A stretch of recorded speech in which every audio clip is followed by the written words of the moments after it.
Olá pessoal, vamos dar continuidade ao curso de Introdução à Astronomia. Nós vamos hoje começar a parte referente ao módulo 3, né, que é a dinâmica do sistema Terra-Lua, que é um módulo bastante extenso, né, porque tem muita coisa para falar sobre a nossa casa, né, em termos astronômicos. Nós vamos dividir essa apresentação em três partes, né? A parte 1A nós vamos falar só da Terra e somente da parte física da Terra, né? O corpo físico. Na parte 1B nós vamos falar dos movimentos que a Terra tem e executa. E na parte 2 nós vamos falar da Lua, tanto a parte física quanto a parte de movimentação, que é mais pertinente aos fenômenos que a gente acompanha no nosso dia a dia, que são as fases da Lua, as marés e os eclipses, né? Sempre aí lembrando que esse curso é um curso introdutório, né? Então, embora a gente veja muita coisa, fale sobre muita coisa, sempre num caráter mais introdutório, porque não há tempo para que a gente fique esmiuçando cada assunto, né? Muito extensamente, senão a gente não progride no curso. Bom, essa parte 1, tá? Ela, como eu falei, ela vai ser dividida em dois, né? Parte 1A, que vai falar só sobre o primeiro tópico, a Terra, nosso planeta, que é um tópico bem longo, vocês podem acompanhar isso também no texto apostilado, né? do módulo 3. E depois nós vamos falar dos outros itens, né? Que são todos itens ligados à movimentação da Terra. Tá? Vamos falar das principais componentes dessa movimentação e aspectos que estão ligados aí também ao que a gente pode notar, né, de movimento, e também falar um pouquinho sobre as outras componentes, que são componentes menos importantes, né, ou menos notadas pelo menos. Ok, vamos começar então, tá? Falando especificamente aí sobre a Terra, né, que é essa primeira parte. Bom, e a gente começa diretamente aqui com o formato da Terra, né? O formato da Terra também foi, ainda é até hoje, né? Por incrível que pareça, né? Questionado por alguns acéfalos, né? Já falo por que são acéfalos, né? Mas enfim, de modo geral, essa questão está encerrada, né? Ou foi encerrada já aí nos séculos XV, XVI, né, com as grandes navegações e o Renascimento, né, onde houve ali uma recuperação de conhecimentos, né, que já vinham sendo discutidos, inclusive, na antiga Grécia, né? Embora aí essa concepção da Terra plana, com as esferas celestes e tal, que tenha sido ali vigorada, né, pelos pensamentos ali ligados ao Aristóteles, já se falava em terra esférica na antiga Grécia, né? O Aristarco de Samos, o próprio meu Deus do céu, me faltou o nome agora, o Eratóstenes, né, que mediu a circunferência da Terra, né? Ele já tinha essa noção de terra esférica pela sombra da Terra na Lua durante os eclipses, né, principalmente. Isso é retomado então nas grandes navegações. O pessoal faz a circunnavegação, né? O Fernão de Magalhães faz a circunnavegação da Terra. Então, essa questão está morta, né? Há muito tempo, e essa discussão toda aí acerca dos terraplanistas é uma estupidez tamanha, né? Que não tem sentido, né? Ali existem três tipos de terraplanistas, né? Os aproveitadores, né? Que ganham dinheiro com isso, com palestra, com livro e tal, e às vezes até o cara nem sabe que a Terra não é plana. Tem lá os zoeiros, né, que ficam falando que aquele Terra é plana só para zoar com a cara dos outros, e tem os incorrigíveis, né, os fanáticos, que realmente esse pessoal aí não tem jeito, né, vive com a ideia de que todas as imagens, como essa que a gente está vendo aqui, feitas do espaço, são conspiracionistas, né? Então o pessoal realmente meio doente da cabeça, não tem o que fazer. A gente só tem que ficar atento e não abrir espaço a essas insandices, né? Essa e outras, para crianças em idade escolar, né? A gente tem que ser bem firme com relação a isso, né? O conhecimento científico evoluiu bastante, né? E excetuando aquilo que ainda não é ciência fundamentada, o que já é ciência fundamentada não tem discussão. E o formato da Terra é um deles, né? A Terra realmente é esférica, né? E a gente vê isso tranquilamente em vários aspectos. Mesmo a questão do achatamento, né? O pessoal já mediu o achatamento da Terra lá nos séculos 17 e 18, né? De forma até bastante rigorosa, né? Com medidas de passagem meridiana de estrelas. Tá? Esse achatamento, né? Na direção do eixo de rotação, ele é um achatamento histórico, né? Dinâmico da história do planeta, né? E é realmente em virtude da rotação, né? Nós vamos ver que a maior parte da Terra, de fato, ela não é sólida, né? Tá? Ela é liquefeita, é fluida, né? Então, sempre que você bota aí um fluido em rotação, né? Para o referencial em rotação, no caso ali o próprio planeta, você tem a força centrífuga, né? Aquela sensação de ser jogado para né? Na região do Equador, né? E um achatamento na direção dos polos, né? A taxa de rotação da Terra ela é grande o suficiente já para causar isso. E muito embora a gente precisa falar que esse achatamento é pequeno, né? É da ordem de 1/300avos, né? Ou seja, menor do que 0,5%. Tá? Então, o diâmetro, né, na direção do eixo de rotação, né, é cerca aí de 0,5%, menos de 0,5%, né, menor do que o diâmetro na direção do Equador. É pouca coisa, de fato, a olho a gente não consegue ver, né? Se você pega uma imagem dessa aí, como a gente está vendo na tela, ela virtualmente é uma circunferência, né? Se você pegar o perímetro ali, né, em relação à parte escura da imagem. Tá? Ok. Bom, isso cai também um pouco aí na questão da estrutura interna da Terra, né? A Terra é um planeta de fato que a gente chama aí protótipo, né, de um planeta rochoso, né? Aí, entre aspas, feitos de rochas, né? Okay? É um planeta no qual, né, esse material preenche todo o volume, né? Nós não temos partes ocas aí dentro da Terra, como tinha também aí a seita da Terra oca aí na década de 60, 70, né? Também outro pessoal esquisito aí. Mas enfim, você tem todo o volume preenchido, né, internamente. Tá? Então aí nós temos, né, uma série de estruturações, né, de camadas, tá, internamente. Tá? Acho que vale a pena a gente comentar, né, primeiro de onde que vem esse conhecimento, né, de como que é a estruturação e o estado, né, da matéria no interior da Terra, porque de fato não tem como ir até lá, tá? Não tem como você fazer uma perfuração que chegue até o núcleo da Terra, né? Mesmo porque qualquer instrumento que você use para perfurar, se fosse possível, né, ainda que fosse imaginado uma coisa dessa, você teria o problema de temperatura, né, fritando qualquer tipo de material, tá? E pressão também, né, que é muito alta. Bom, aqui é o seguinte, né?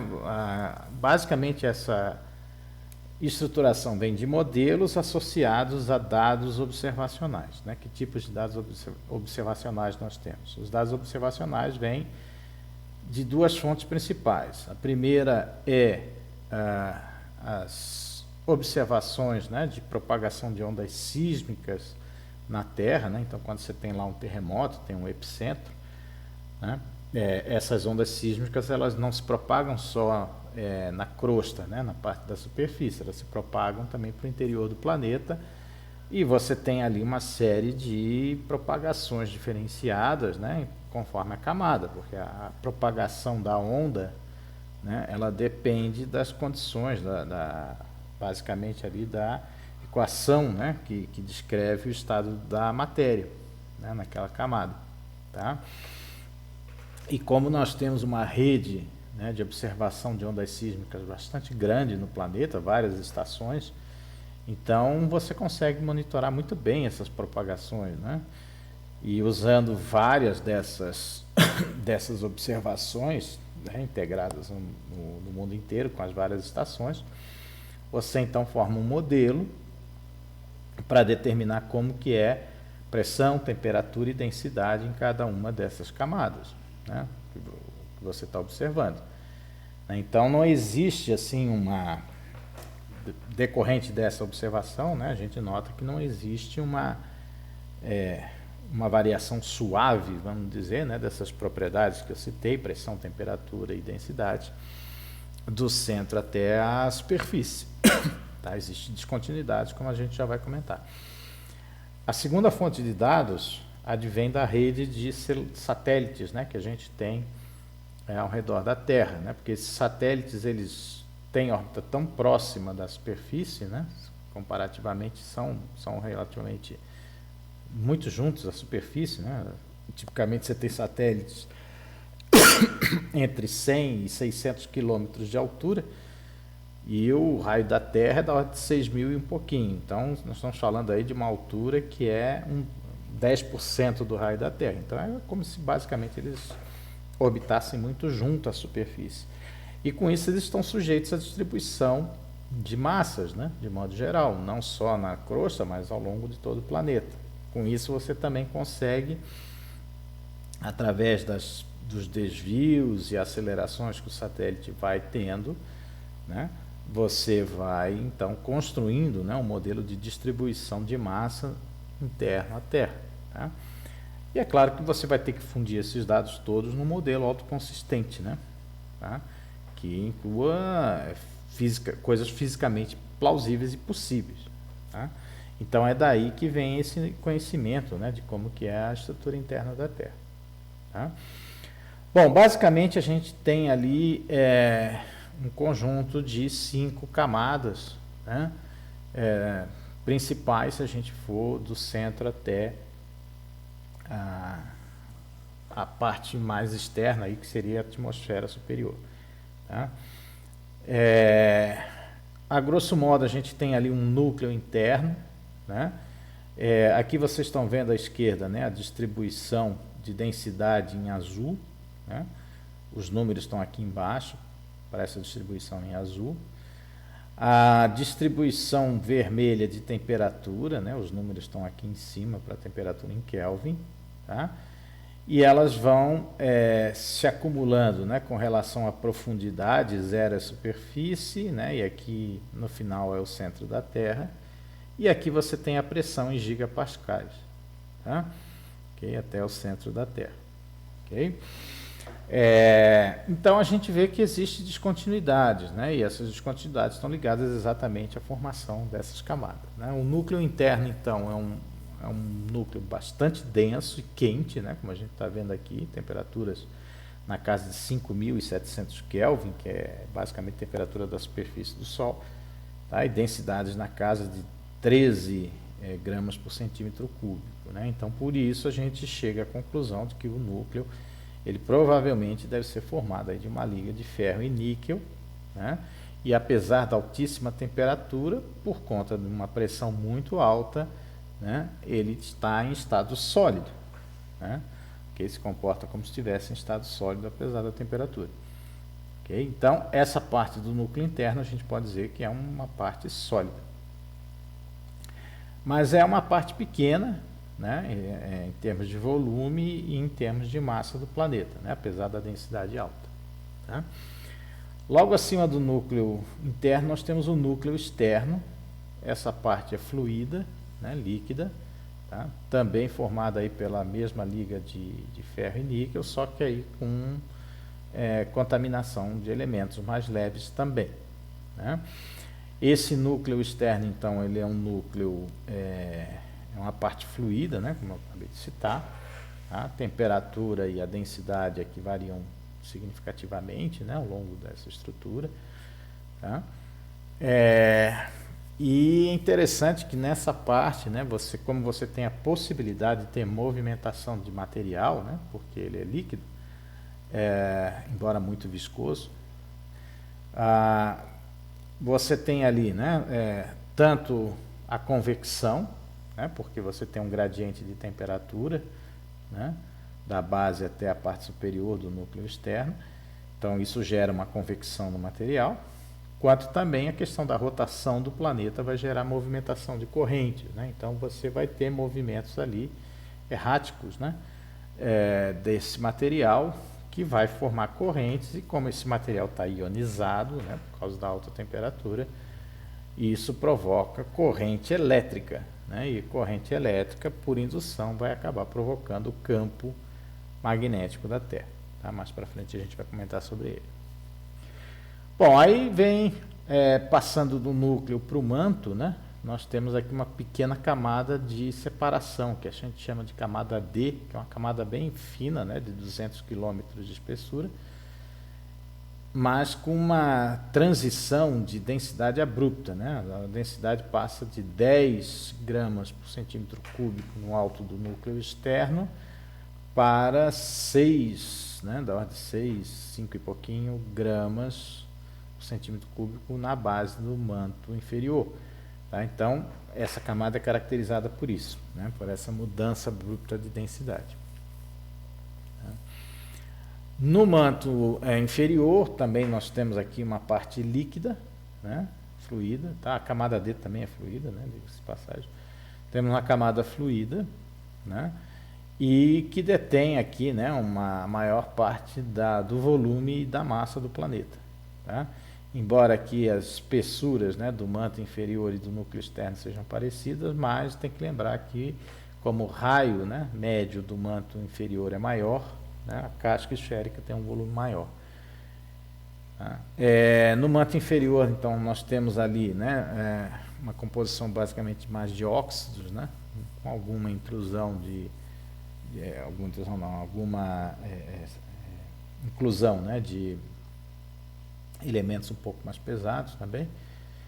E basicamente aqui nós temos, né, um gradiente mais suave de temperatura e de densidade, né, uma camada um pouquinho mais uniforme do que a do núcleo externo, né, em termos de condições de pressão, temperatura e densidade. Tá? Logo acima do manto inferior nós temos o manto superior, né, que já é a camada que tem contato com a crosta, né, tá? A camada já mais junto à superfície, é menor, né, é menos quente, né, com um gradiente mais acentuado de temperatura e densidade. E no manto superior nós temos ali também fluido, né, também é um manto fluido, mais viscoso que o manto inferior. Tá? E aqui nós temos também algumas rochas, né, meio que ali junto com o material fluido, né, parte sólida junto com o material fluido, né, tipo uma mistura de água e gelo, muito embora ali, né, a gente sabe que o gelo vai geralmente para a superfície da mistura. Né? Aqui você tem uma coisa mais diluída e mais para todo lado. E o manto superior troca, né, material com a crosta, como eu já comentei, tá? Através aí do tectonismo, né, e do vulcanismo. Tá? O que a gente vai comentar também mais para frente. Né? E aí depois nós temos aqui uma parte fininha, né, que é a crosta onde a gente mora, habita, que é uma parte sólida. Né? Tá? Essa crosta ela é fina, né? A espessura máxima dela é da ordem de 100 km, mais ou menos. E ela não é uma estrutura assim que é uma casca esférica contínua, né? Depois a gente vai ver, ela é toda trincada em placas. Tá? Acima da crosta nós temos a atmosfera. Né? Então a crosta ela vai apresentar, né, uma fenomenologia de variação, né, e de renovação, tanto pelo esse contato com a atmosfera, quanto pelo contato com as águas de superfície, né, que é uma coisa que a Terra tem, né, poucos corpos do sistema solar têm líquidos, né, em abundância na sua superfície. De modo geral, a Terra é o principal, e se falar de água é o único, né, porque é o único corpo com água suficiente e que está próximo o suficiente do Sol para que você tenha ali o ciclo da água, né? Você tem água possivelmente nos 3 pontos, né? Ponto tríplice, né? Nos 3 estados possíveis, sólido, líquido e gasoso, junto à superfície, né? Além disso, também a crosta troca, né, material com a atmosfera. Então, Isso faz com que a crosta tenha um índice de renovação bastante grande, além de fazer trocas também com o manto superior. Tá? Bom, comparativamente é sempre bom lembrar que a crosta, né, ela está mais ou menos para a Terra, assim como a casca do ovo está para o ovo. Tá? Uma espessura bastante fina, né, com relação ao tamanho geral do raio do planeta. Tá? Bom, como eu tinha citado, a crosta ela então vai trocar esse material com o manto, né, a uma taxa aí de 17 quilômetros cúbicos por ano. Isso faz com que ela seja completamente renovada a cada 300 milhões de anos aproximadamente. É claro que isso tudo são valores médios, né? Você tem regiões da crosta que tem quase 2 ou mais bilhões de anos de idade. Por exemplo, regiões aqui da Groenlândia, da Austrália, são terrenos com 2 bilhões de anos ou mais até de idade, né, que ainda não foram renovados nesse tempo todo. Tá? Ao passo que tem regiões ali da crosta que a renovação foi antes. Né? Você pega lá um vulcão que esteja em erupção, como lá em La Palma ou algum Havaí, que continuamente derrama lava, aquele material é de hoje. Né? Então, isso são valores médios, né, de renovação. Tá? Bom, além disso, né, como já havia citado também, a crosta ela não é uma estrutura, uma casca esférica contínua, né? Ela é toda quebrada em placas, tá? E essas placas têm dupla dinâmica, né? Primeira dinâmica em si, né, que é a dinâmica de movimentação mesmo, né, no termo físico da coisa, né? Elas se movimentam, né, e a gente já vai comentar esse movimento. E segundo, elas evoluem no tempo, né? Aí é outro tipo de dinâmica, né? Elas evoluem no tempo, podendo desaparecer, podendo aparecer placa nova e tal, a gente já vai ver isso logo em seguida. Tá? Bom, a dinâmica das placas atuais, né, é extremamente bem medida hoje, né, graças aí à rede GPS. Né? A rede GPS ela é uma rede de satélites, né? De posicionamento, mas ela criou um sistema de referência que é independente do planeta. Tá? Então você consegue medir todo e qualquer tipo de movimento, né, de cada estação GPS de precisão. Tá? Aqui estão colocadas em pontinhos vermelhos as estações GPS de precisão. Essas estações GPS, então, elas conseguem medir movimentos extremos, e depois que você anula todo tipo de movimento, né, que não são poucos, né, que tem rotação, tem movimento de maré, tem uma série de problemas que você tem que resolver. Depois que você faz uma modelagem, né, para retirar todos esses tipos de movimentos, os movimentos que sobram são os movimentos de placa tectônica. Esses movimentos de placa tectônica, de modo geral, são movimentos muito lentos, né? Aqui a gente está vendo nesse mapa, tá? O vetor de referência está aqui, ó, né?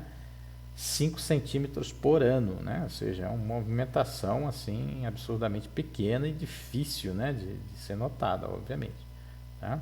Mas elas se movimentam, né, as placas de modo geral. Então a gente vê aqui, por exemplo, né, a placa da América do Norte, né, um conjunto de estações bastante grande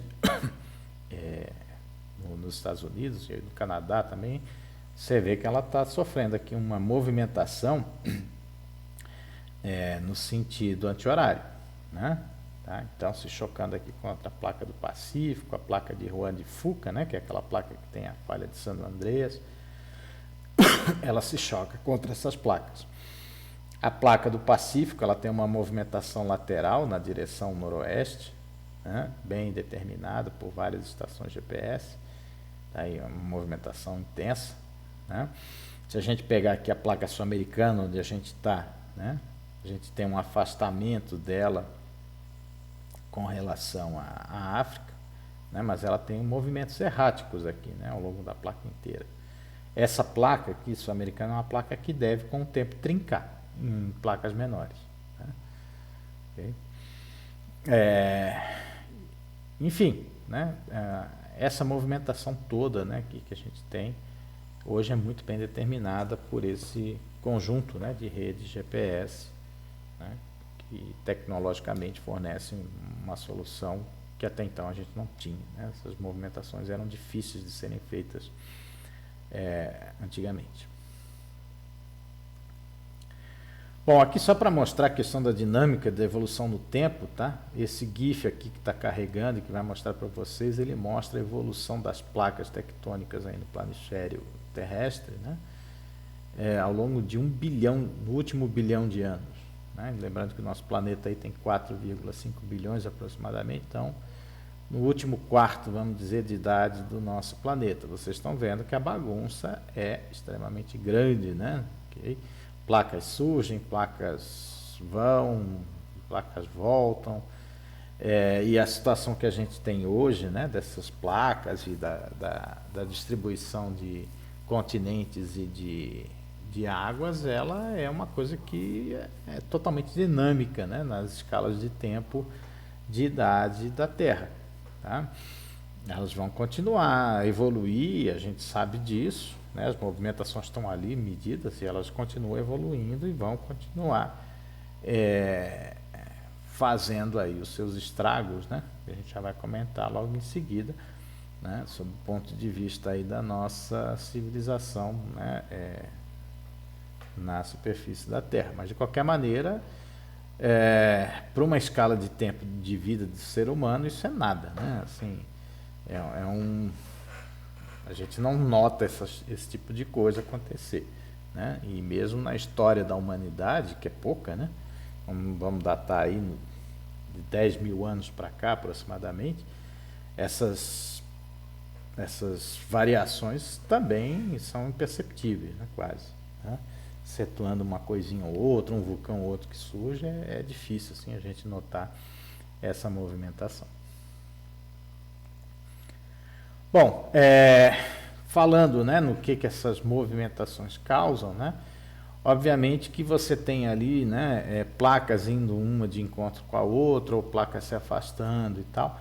Essas movimentações de placas, né, elas vão dar origem aí a dois tipos de fenômenos. O primeiro são fenômenos de vibração, né, ou seja, você tem lá uma placa contra a outra, né, se atritando e tal, eventualmente você tem ali um assentamento de terra entre uma placa e outra, isso gera então, né, uma vibração, essa vibração se propaga pelas placas e de modo geral pelo mundo inteiro, né, que são os chamados terremotos, né? Então, se a gente notar os epicentros de terremotos nos últimos, não é os últimos 50 anos, né, aqui de 1950 a 2000, mas enfim, a gente nota que eles estão principalmente concentrados aí ao longo, né, das fronteiras entre as placas, né? Aqui está bem demarcado, por exemplo, o chamado Anel de Fogo do Pacífico, né, que marca aí exatamente, né, os limites da grande placa do Pacífico. Tá? Eventualmente você pode ter terremotos fora das bordas das placas, né? Aqui, por exemplo, a placa da América do Sul, a gente tem alguns aqui na Amazônia e tal. Mas esses terremotos geralmente são de menor intensidade, estão mais ligados a assentamentos, né, de terra nas placas. Tá? Outra fenomenologia que surge também no encontro ou nas fronteiras das placas são os vulcões. Né?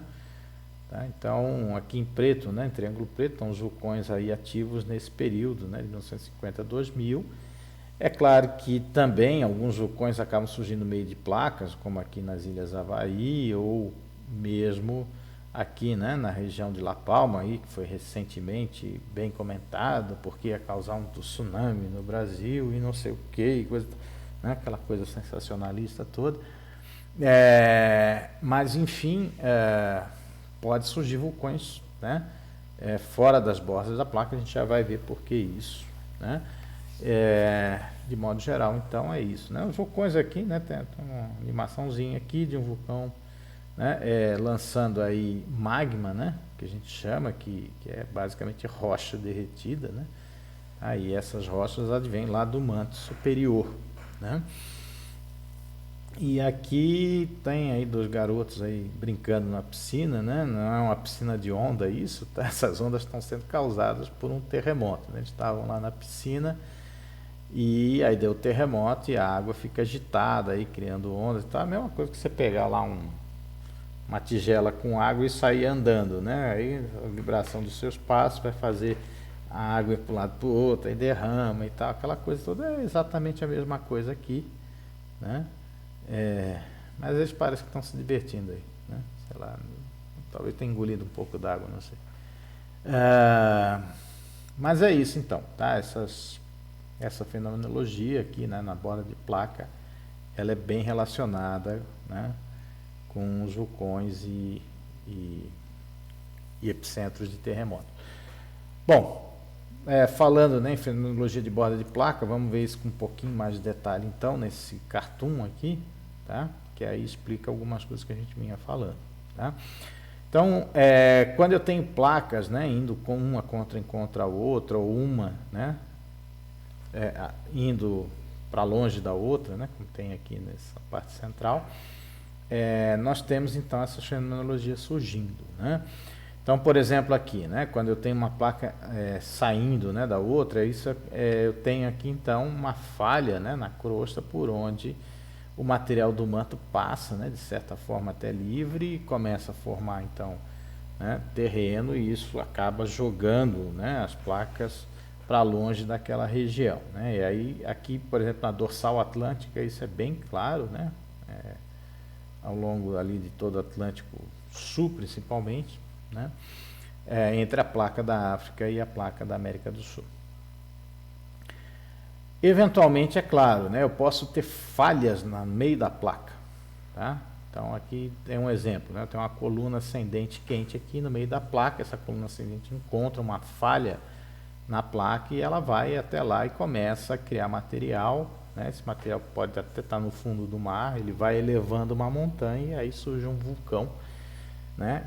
Coisas desse tipo aqui é onde você tem lá na ilha La Palma, né? Nas Canárias, e também nas Ilhas Havaí. É exatamente isso aqui, é uma falha no meio da placa aqui, por onde emerge o magma do manto e formam ilhas, né, no meio do oceano, que você está continuamente perdendo material, que vai empilhando, criando uma montanha até surgir como um vulcão lá em cima, tá?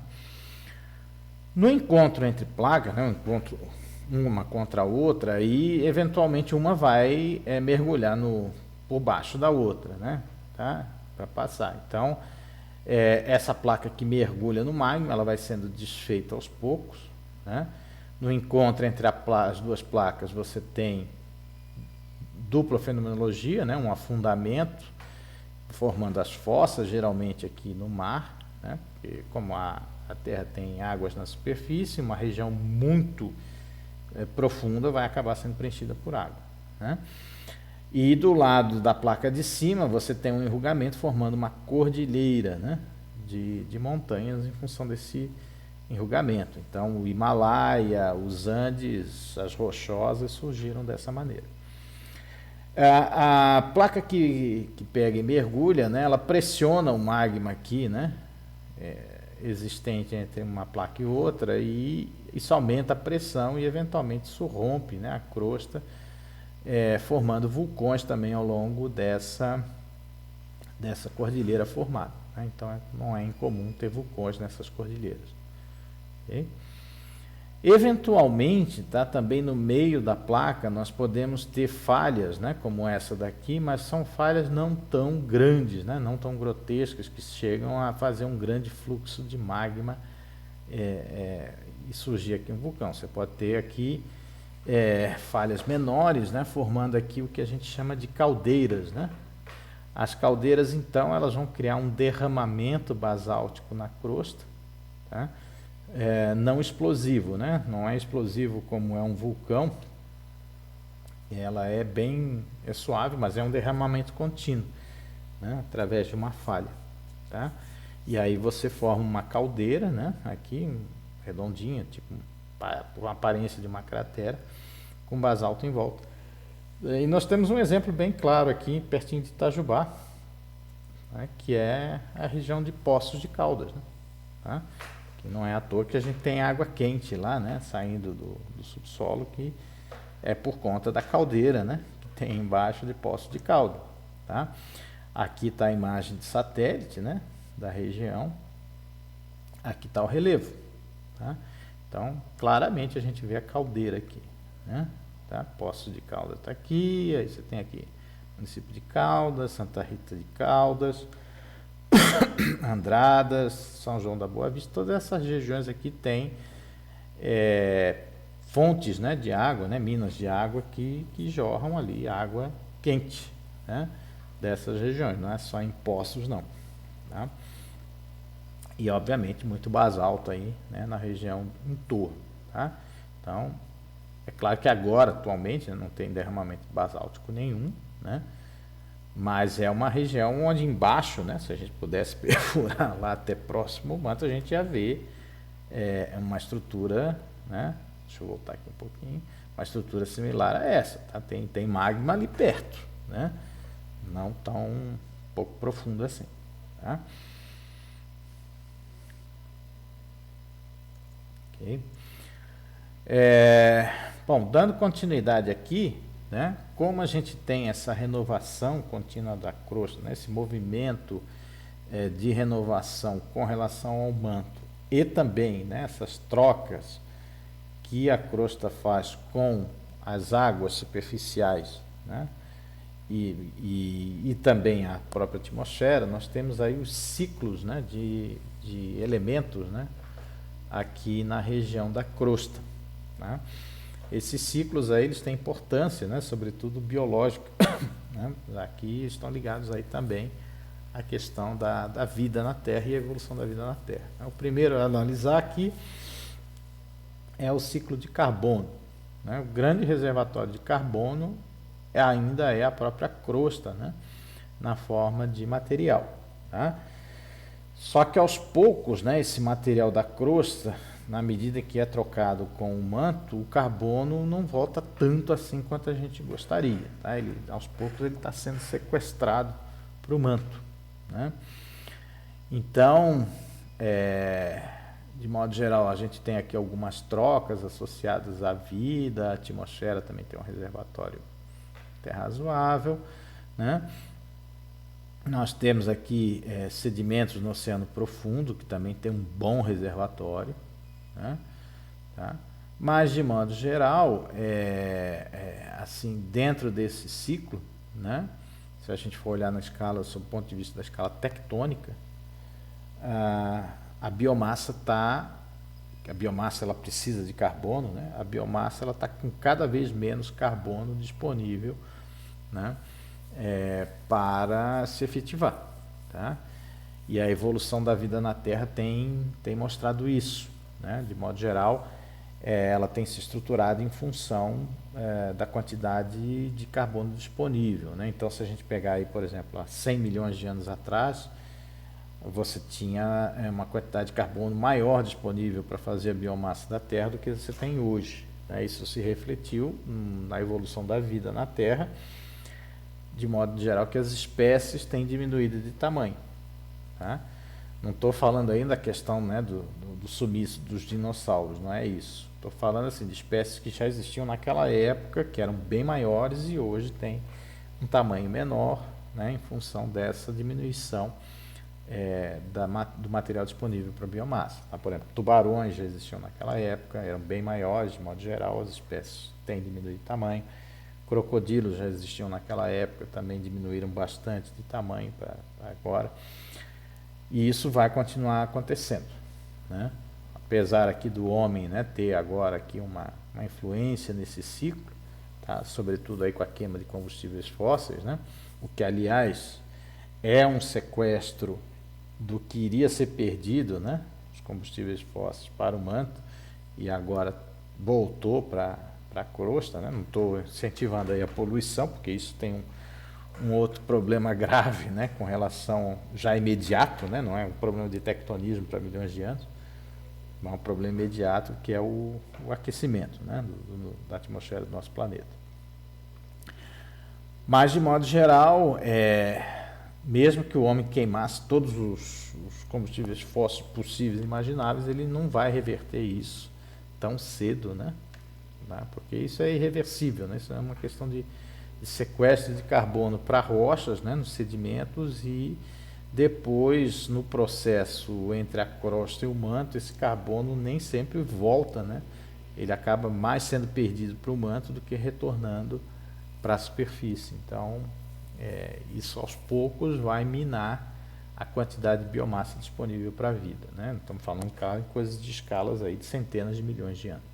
Né? Bom, outro ciclo aqui que acontece é o ciclo do oxigênio, tá? É um ciclo também que, de novo, né, quase 100% do oxigênio está totalmente depositado em rochas, né, na nossa crosta.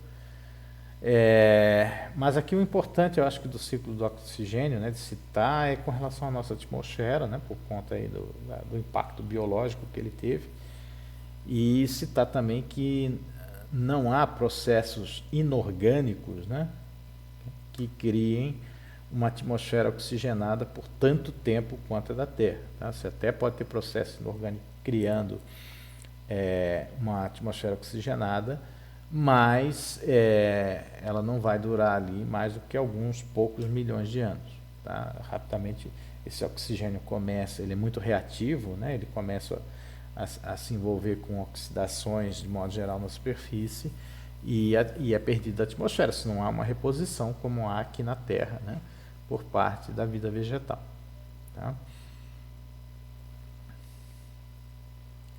Então, assim, né, uma atmosfera com teor de oxigênio muito alta como a nossa, de fato, é uma prova, não digo irrefutável, mas é uma prova bastante cabal da existência de vida no planeta. Né? Outro ciclo aqui que vale a pena comentar, o ciclo do nitrogênio, né? Esse sim aqui o principal componente da nossa atmosfera, né? Então o nitrogênio ele tem aqui, né, da atmosfera, que é o principal reservatório, né? Ele tem fixação natural aqui biológica, né? Cianobactérias e leguminosas, e também aqui pela alimentação e excreção animal, e tem a fixação industrial, né, que é feita aqui pelo homem através de fertilizantes, né, que também vai seguir aqui um ciclo, né, nas plantas, né, porque os fertilizantes são aplicados nas plantas. E aí depois a gente tem as bactérias, né, no solo fazendo aí o processo de desnitrificação e voltando para a atmosfera. Tá? Embora a atividade industrial aqui, né, com fertilizantes seja grande, isso não é suficiente assim para interferir significativamente nesse ciclo, né? Ou seja, o homem não vai causar, até onde a gente conheça, não vai causar problemas na atmosfera, né? Introduzindo-se nesse ciclo. Tá? Bom, aí depois a gente tem o ciclo do fósforo, que é um ciclo muito lento, né? Porque o fósforo aqui não tem trocas com a atmosfera, então basicamente, né, ele está fixado em rochas, né, nos solos, tá? E o ciclo se dá em escala tectônica, né? Você tem a erosão, né? Esse material erodido vai se fixar principalmente no fundo das águas superficiais da crosta, e isso então depois é retransformado, né, na troca com o manto, tá? E volta na forma de gás, né, expelido pelos vulcões. Tá? Então esse é o ciclo do fósforo, que só se renova em escala tectônica, muito lenta, né, da ordem de milhões de anos. O problema é que o fósforo é extremamente importante para o crescimento das plantas, né? Então ele é extremamente utilizado, né, os fosfatos, na parte de fertilizantes. Tá? Então, jazidas exploráveis, né, de fósforo tem lá uma quantidade, mas como há uma exigência cada vez maior de fertilizantes, né, porque a população humana tem crescido bastante, mais ou menos em 30, 40 anos nós vamos ter aí uma crise sem precedentes, né, do problema de fertilizantes. Isso vai impactar na produção de alimentos, as coisas vão ficar mais caras, né, e enfim, né, isso é um gargalo que vai ter que ser pensado, né, e vencido, pensado e vencido, para já, né? Okay? E por último aqui a gente tem o ciclo do enxofre, né? Que é um ciclo muito complicado, né? Porque o enxofre tem diversas formas, né, de atuação, tanto na parte de seres vivos quanto na parte de gás, né? Ou seja, existem vários componentes possíveis na troca com a atmosfera, né? Inclusive o dióxido de enxofre, né? Que é um dos gases muito expelidos aí pela combustão fóssil, um problema, né, no efeito estufa, tá? Mas assim, esse ciclo é bastante variável, né, de ponto para ponto da crosta terrestre, então a gente aqui analisa ele meio que assim dinamicamente, né, que só para citar que também tem a parte de tectonismo envolvida, né, com emissões associadas aí aos vulcões, né, gases de vulcões, mas ele é um ciclo difícil de analisar, não é um ciclo muito simples de analisar, não. Então, de qualquer forma, é mais um ciclo também que existe, né, e que o homem também tem participado de alguma maneira com relação aos combustíveis fósseis. Ok, então isso é para ter uma ideia, né, assim, de que, sobretudo, né, para fins práticos depois disso tudo, né, que a gente habita aí uma casca de ovo, né, altamente instável e dinâmica sob o ponto de vista da escala evolutiva do planeta, né? Lembrando sempre que a gente é um suspiro nessa escala evolutiva, né? O homem como espécie tem algo aí em torno de 1 milhão de anos aproximadamente, né? Se a gente for pensar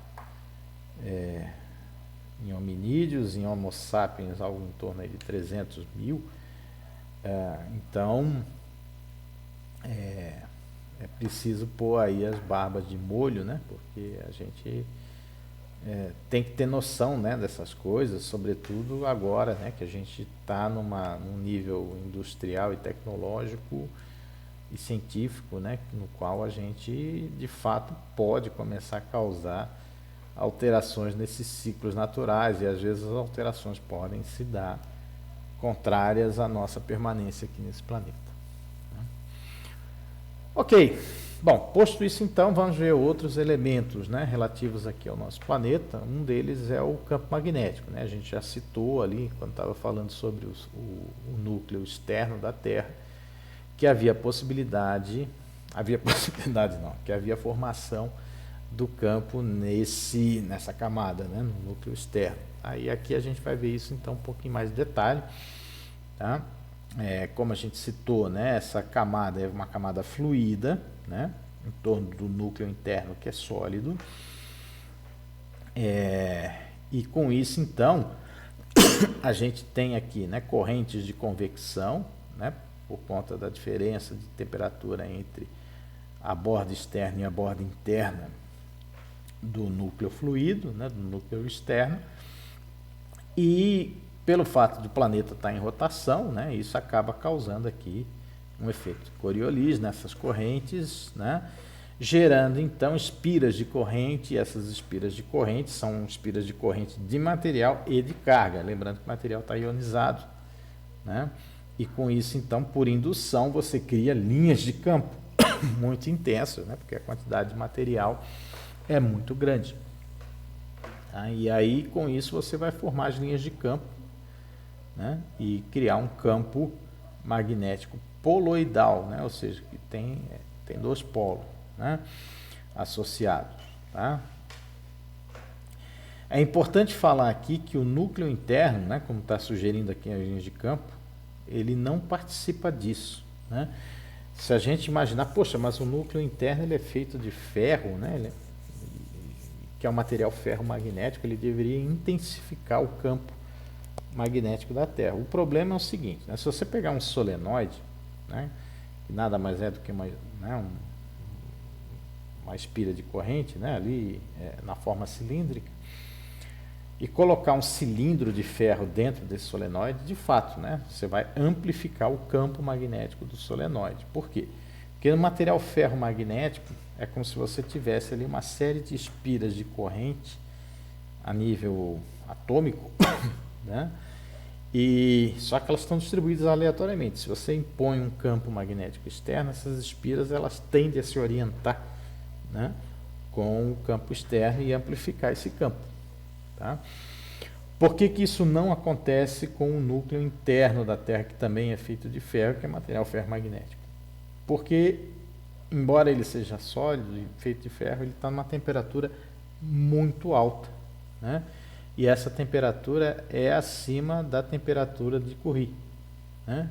O que que isso quer dizer, né? Isso quer dizer que nessa temperatura, essas espiras a nível atômico do material, por agitação térmica, embora o material, volto a falar, é sólido, mas ele não deixa de estar agitado termicamente por causa da temperatura. Ela não se orienta com o campo.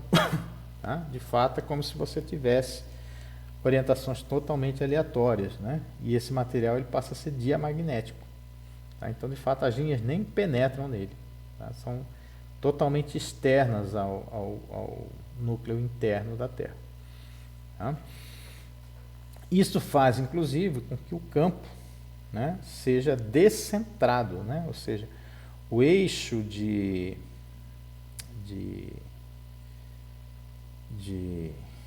do campo magnético, né, além de ser inclinado em 11 graus, né, ele não passa pelo centro da Terra. Tá? Ele passa por uma lateral qualquer aqui, ainda dentro do núcleo externo, mas não no núcleo interno. Ele é descentrado. Tá? Além de descentrado, ele é inclinado, né, em relação ao eixo de rotação em torno de 11 graus atualmente. Tá? A gente já vai ver que esse campo é dinâmico, né, e essas orientações e o que a gente está falando aqui vale para hoje. Né? Hoje e para os próximos anos, mas não para toda a história da Terra. Então, a origem é aqui no núcleo externo, né, fluido. A orientação, então, é essa, 11 graus. O polo magnético, né, sul, polo magnético norte, fisicamente está definido. Polo norte é de onde as linhas de campo saem. Polo sul é onde as linhas de campo chegam. Né? Isso é uma definição física, né? Tá? Mas não precisa ser rigorosa. Então, assim, o polo sul magnético, onde as linhas de campo convergem, é próximo do polo norte geográfico. Né? E o inverso também ocorre, né? O polo norte magnético, de onde as linhas saem, é junto do polo sul magnético. Tá? Mas isso é convenção física. Né? Aqui, para fins, a gente vai falar de polo norte magnético, é aquele polo magnético que está junto ou próximo, né, do polo norte geográfico. Tá? Para fins aí de mais de orientação. Ok? Bom, o módulo do campo, né, é da ordem de 10 na menos 4 Tesla, tá? O campo geral, e junto à superfície da ordem média, né, da ordem de 10 na menos 5 Tesla. Tá? É um campo forte, mas não é um campo extremamente forte. Bom, esse campo ele é dinâmico, né? Ele tem uma evolução ao longo do tempo. Tá?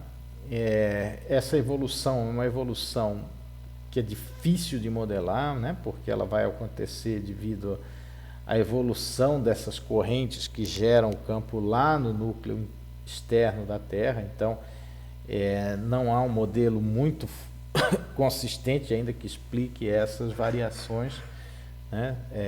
Assim, qualitativamente até existe, quantitativamente não.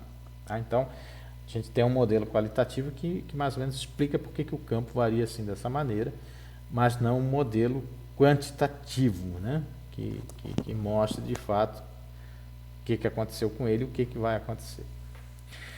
Bom, a gente vê essa evolução tanto aqui na variação, né, do polo, tá? O polo magnético, né, que está junto ao polo norte geográfico, ele tem sido medido desde 1840 de modo sistemático. Então ele tem apresentado aqui uma evolução, né, aqui é o norte do Canadá, só para ter uma orientação, aqui é a Groenlândia, né, e aqui é o escudo de gelo aí no inverno, né, do hemisfério norte, em cima do mar aqui, né? O Polo Norte não tem terra, né? É mar. Tá? Então esse campo aqui, polo, né?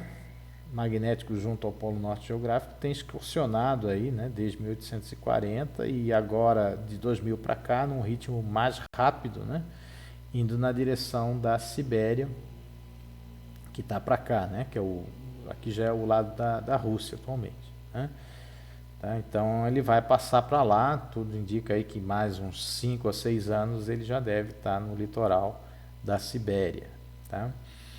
Então essa é uma evolução, né, que a gente nota, tá? E a outra evolução é através das cartas de declinação magnética, né? Aqui tem uma evolução que vai mais ou menos de 1600 até 1990, né? São quase 400 anos de evolução, tá? Nesse cartoon. São 400 anos de evolução nesse cartoon, né? Esse GIF animado aqui, né? E ele vai mostrando aqui as linhas de declinação magnética, né? O que significa isso, né? Se eu pego uma bússola e aponto e uso, né, ela horizontalmente, ela vai me apontar não necessariamente a direção do norte geográfico, mas vai me indicar a direção do polo magnético que está junto ao polo norte geográfico. Dependendo da região e do local do mundo onde eu esteja, né, esse ângulo pode ser grande, né? Tá? E eu posso estar errando muito, né? Usando uma bússola, achando que eu estou indo para o norte e não estou. Tá? Então aqui você vê, né, que essas curvas, né, que estão aqui indicando zero, né? Zero quer dizer que não tem diferença nenhuma, né? Menos 10, o desvio está para oeste, positivo o desvio está para leste, do norte real. Tá? Mas você vê que essas linhas evoluem, né, ao longo do tempo, tá? E essa evolução está ligada, claro, à evolução do campo magnético da Terra. Tá? Okay? Então, esse tipo de estudo, né, era extremamente importante aí até antes da invenção aí do GPS, né, e dos meios de localização mais precisos, né, porque antigamente você ia navegar ou mesmo você ia voar, né, se você não tivesse um instrumento de orientação, como é que você sabe para onde você está indo, né? Principalmente aí em regiões onde você não tem terra em volta, né? Está em alto mar. Então a bússola ajudava muito, né? Era um dos meios de orientação mais rápido, mas se você não tiver a carta magnética na mão, você pode estar indo para a direção errada, né? Então, em função disso, né, dessa evolução do campo, tá? Quando a gente parte para um tipo de estudo de mais longa data, né? Que ali tem 400 anos, mas e como é que isso foi ao longo da história da Terra? Bom, ao longo da história da Terra você pode ver isso em rochas ígneas, né? Que tem ali elementos ferromagnéticos, né? Que vão se formar, né? Em função de como era o campo magnético na época em que essas rochas se formaram. Né? É claro que você tem que fazer esse estudo com muito cuidado, né? Porque os terrenos também podem mudar de posição ao longo da história. Então eles se formaram de um jeito, mas aí esse terreno se movimentou ao longo da história. Se eu for ver hoje, a orientação dele já não é a orientação original como era, né? Porque também tem um tectonismo. Mas de modo geral dá para fazer, né, com cuidado esse tipo de estudo. E verificar, por exemplo, aqui tem uma escala de 500 milhões de anos, né? Então, aí mais ou menos um quinto da idade da Terra, né? Pouquinho, entre um quarto e um quinto. E aí, basicamente, a gente vê aqui o seguinte, né? O importante é mais essa faixa aqui central, que parece um código de barra, tá?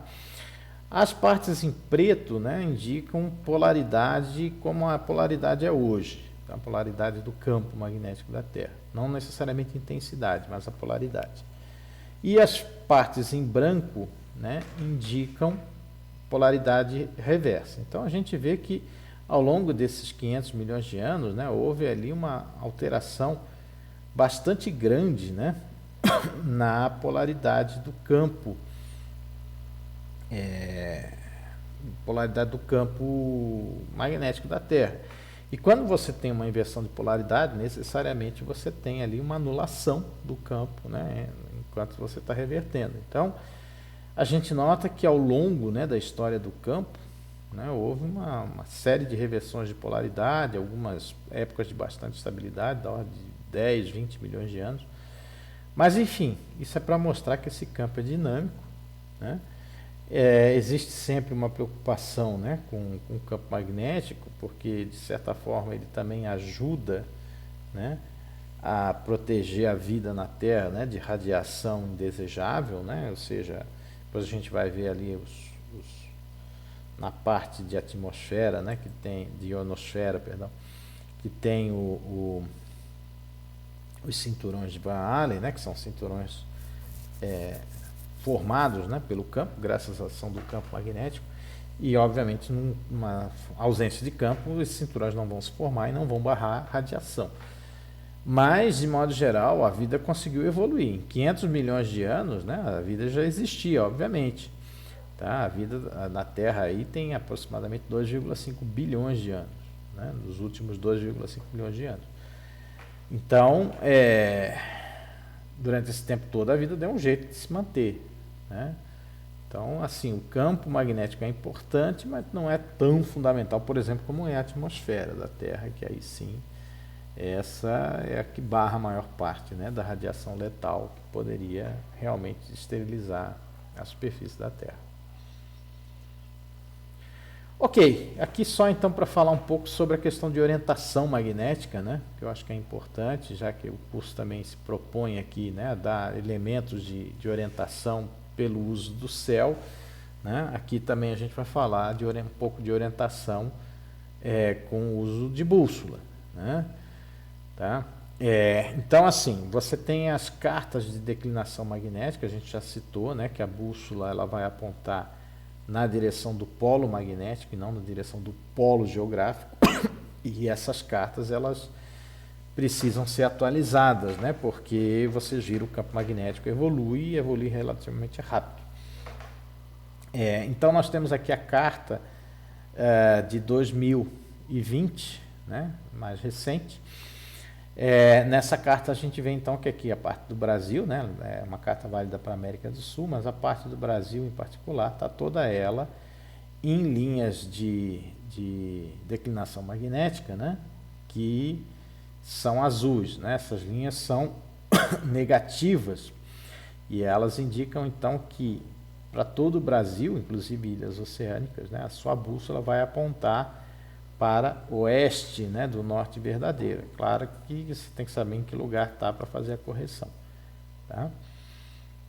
Se o valor for positivo, como é aqui no sul da América do Sul, né, aí você tem a bússola apontando para leste do norte verdadeiro. Aí você tem que fazer a correção também.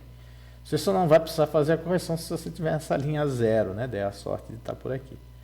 Tá?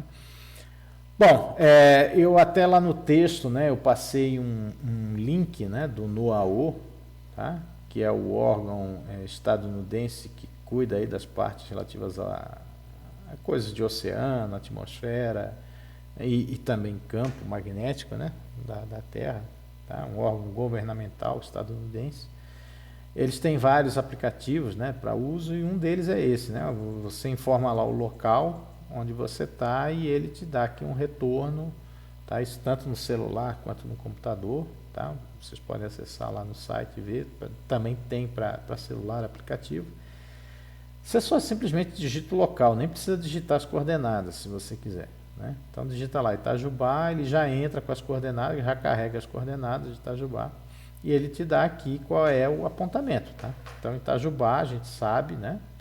Está para o oeste, aqui ele está mostrando, tá, o mapa está orientado, né, o norte está para cima, e a bússola apontaria então, né, para o oeste, para a esquerda aqui, né, no caso, para o oeste da orientação, tá, cerca de 22 graus e 15 minutos. Esses 15 minutos, obviamente, numa bússola não dá para ver, mas os 22 graus dá.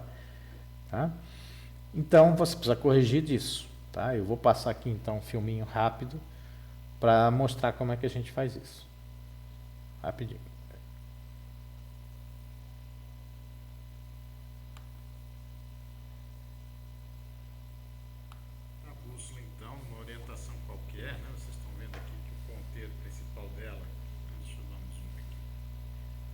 principal dela está aí apontando uma direção, né, que é a direção do norte magnético, e aí a gente vai fazer aquela orientação. Anota também que ali em verdinho, né, nós temos uma escala em graus, né, que é importante para fazer a correção. Então a gente pega e orienta, né, o norte inicialmente com a direção da agulha da bússola, né? Okay? Aí, tá aí. Tá mais ou menos orientado, tá? Não vou fazer aqui direitinho, porque tem um pouco. Esse norte que está indicado aí pela agulha não é o norte verdadeiro, né? Nós estamos em Itajubá e aí você tem essa orientação que a gente já comentou aqui, que é uma orientação equivocada, tá? Então a gente tem que corrigir, né? Isso está aproximadamente 22 graus para oeste, né? A gente então tem que voltar o norte para a direção leste, tá vendo ali, né? O Ezinho tem que voltar 22 graus, tá? Ok? Então a gente faz isso na mão, tá? Então aqui, ó, foi 10, né? Ok? 340 deu 20 graus, mais um cadinho, tá aí, 22, mais, né? Aí agora sim, agora esse norte da bússola, né? Tá ali em N verdinho, estaria de fato indicando a direção norte geográfica, tá? Vamos tirar aqui um pouquinho, tá? Esse norte ali então é o norte de fato geográfico. E a bússola está apontando para o norte, que não é o norte verdadeiro, é o norte magnético, tá? Então é assim que a gente usa a carta de declinação e a bússola. Bom, então da parte da bússola, fiz besteira. Da parte da bússola é isso então, né? Assim, não é difícil utilizar, né? É simples, mas assim, se você não tiver a carta de declinação magnética, você vai errar. Por exemplo, aqui no caso do Itajubá, você erraria em 22 graus, né? O que é bastante, né? Se a gente for pensar em termos de direção, né? Seja lá o que você queira fazer em termos de direção. Ok, dando sequência então.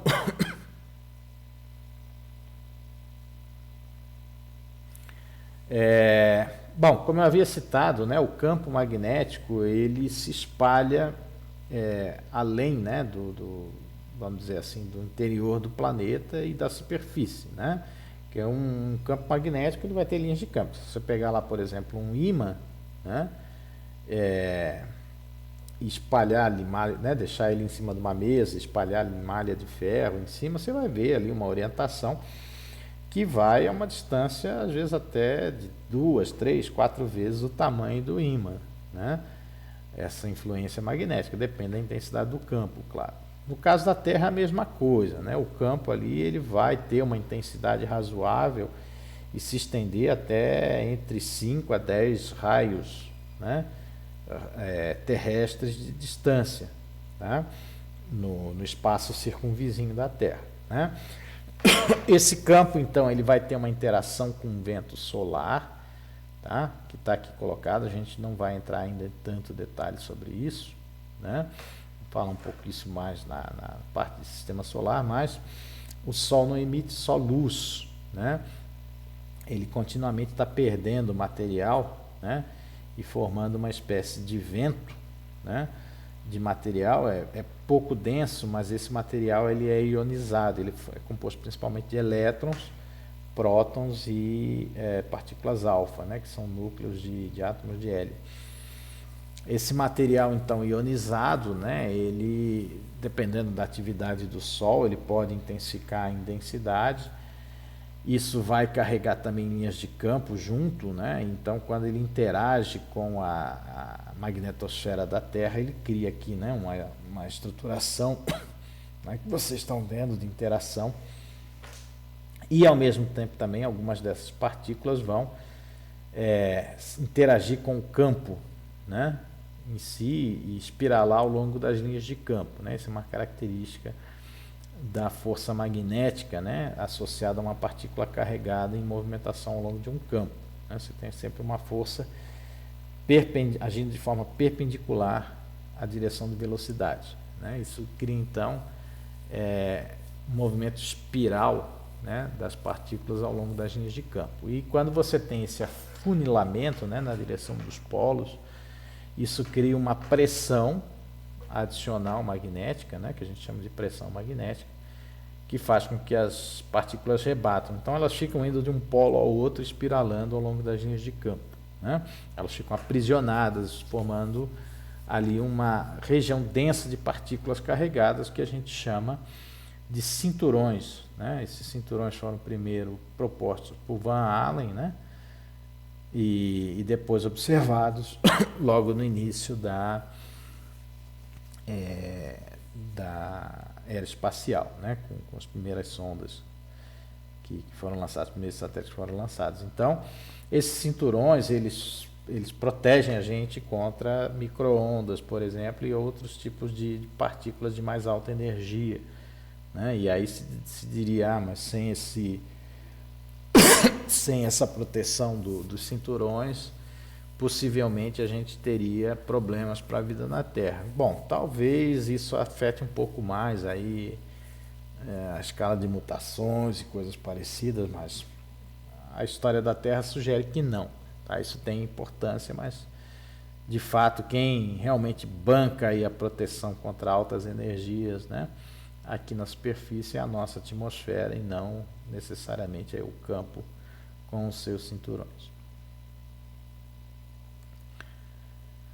Ok, associado aos campos também nós temos aqui as chamadas auroras, né? A coisa começa aqui mais ou menos lá no Sol, né? Então você tem o vento solar contínuo, né? Tá? Que é fraco e tal, mas eventualmente o Sol aqui a cada 11 anos tem um ciclo de atividade maior e aí às vezes, de vez em quando ele pode ter essas ejeções de massa coronal, né? Que é uma ejeção massiva, né? Que vem com um campo magnético associado, porque ele surge de uma ruptura associada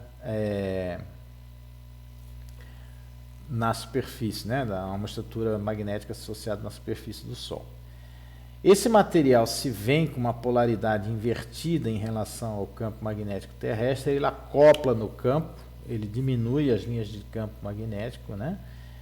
E faz com que uma grande quantidade de partículas adentre nas linhas de campo terrestres, né? Então tem aqui a ruptura, né? Ruptura na superfície do Sol de uma estrutura magnética, né? Uma reconexão magnética, isso gera uma expulsão de plasma, que a gente chama de ejeção de matéria coronal, né? Nota que a polaridade é invertida em relação ao campo, então você tem um acoplamento, o material entra na magnetosfera da Terra, vai espiralando pelas linhas de campo e vai bater no alto da nossa atmosfera, né? Com uma grande quantidade de cargas batendo no material, ionizando então o gás da alta atmosfera.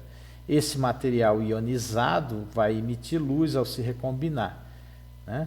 Aqui a gente está vendo que principalmente essa aurora ela tem uma coloração esverdeada por conta aí do oxigênio, né, ionizado, que tem aí linhas importantes na região do verde. Mas existem outras colorações também no vermelho e no azul, tá, relativas ao nitrogênio e relativas também aí principalmente um pouco também aí relacionado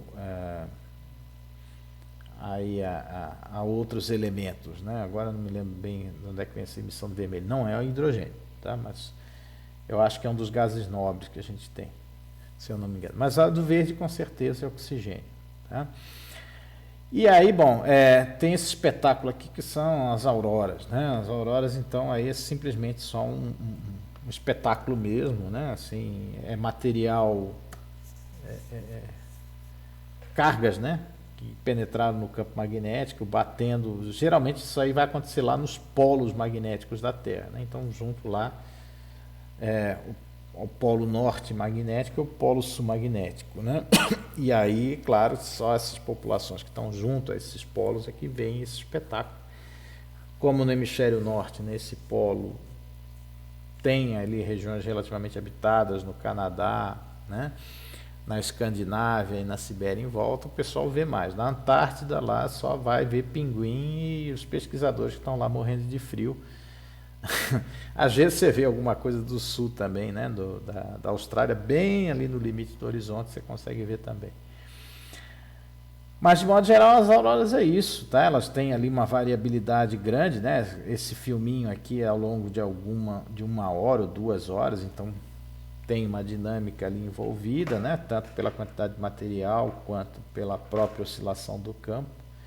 E aqui é uma visão da Estação Internacional, né? Para mostrar que isso é um fenômeno atmosférico mesmo, né? Está na mesma altura da atmosfera, tá?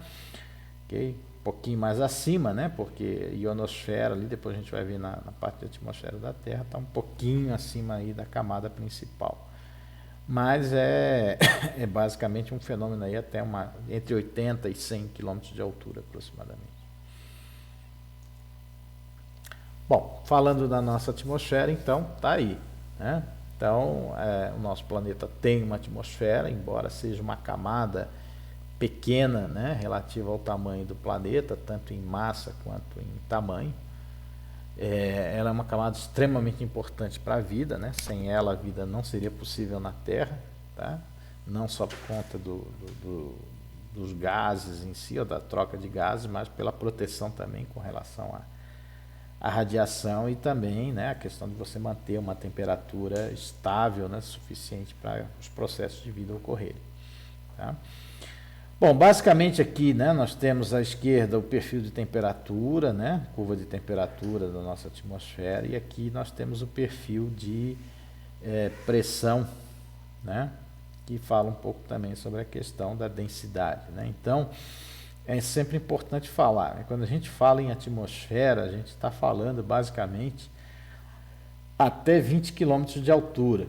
Tá? Bom, mas aí você está botando aqui até 1000 km. Não, é porque a gente precisa falar da ionosfera, da exosfera, etc. e tal. Mas a atmosfera mesmo é até 20. Por quê? Porque nota aqui, ó, tá? Já aqui na casa aí, vamos dizer, de 17 km de altura, tá?